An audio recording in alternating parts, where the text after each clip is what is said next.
বৃহস্পতিবার দুপুর 12টায় খোয়াই দশরথদেব মেমোরিয়াল কলেজে এনএসএস ইউনিটের উদ্যোগে 4 দিন ব্যাপী ক্যাম্পিংয়ের আজ সমাপ্ত দিনে রক্তদান শিবিরের আয়োজন করা হয়। রক্তদান শিবিরে প্রায় 40 জনের মতো রক্তদান করেন। রক্তদান মহৎদান, জীবনদান এই উদ্দেশ্যকে সামনে রেখেই সম্পন্ন হয় ওই অনুষ্ঠান।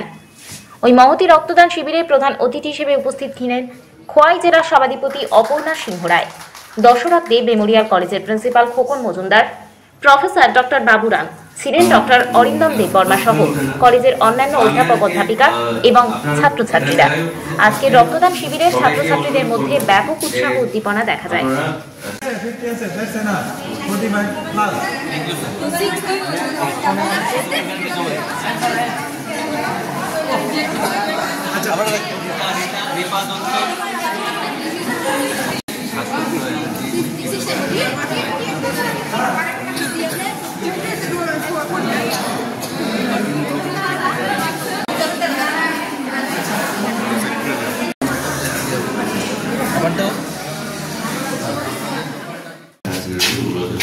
And our target is 70% of the blood required is to be fulfilled by voluntary blood donation camps, and 30% is being replaced by the replacement procedure at the blood centers.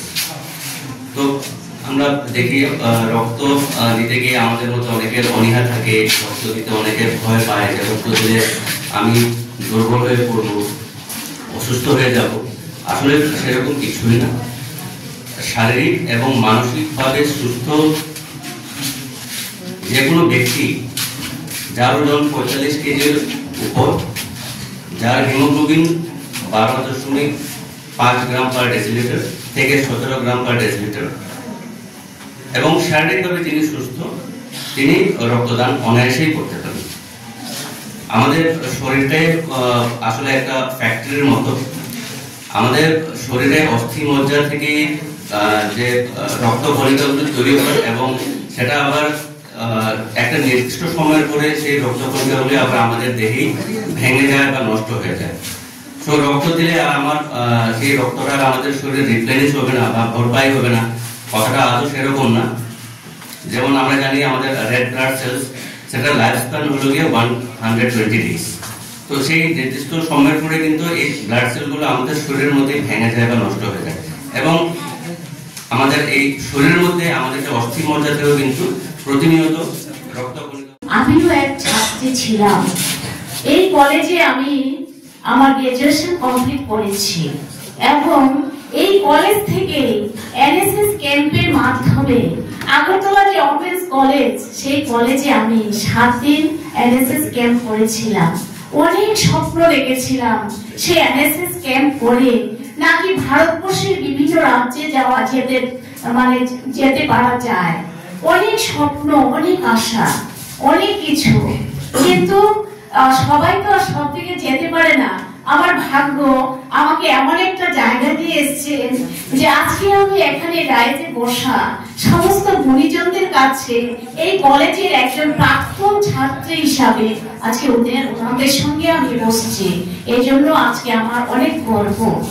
আর উদ্বোধনের দিনও আমাকে আসার জন্য প্রিন্সিপাল মহাশয় বলেছিলেন, চিঠি দিয়েছিলেন। আমি আসতে পারিনি, সরকারি কাজে আমি মহারাষ্ট্রের পুনে, মুম্বাই আমি ছিলাম, তো আমি আসতে পারিনি। আজকে আসলাম। তো প্রত্যেকজন ছাত্র ছাত্রীর উদ্দেশ্যে আমি বলবো যে রক্তদান মহৎদান, রক্তদান জীবনদান। আমরা ছোটবেলা থেকে শিখে এসেছি, আমাদের মা বাবা সেগুলো আমাদের শিখিয়েছেন। আমরা বই পুস্তকে পড়েছি যে জীবনদান, রক্তদান, রক্তদানের মাধ্যমে একটা জীবন দান করা যায়। আমরা সামাজিক জীব, সমাজ আমাদের, এই সমাজটা কার? এই সমাজটা আমাদের। এই সমাজের কাছে আমাদের দায়বদ্ধতা আছে।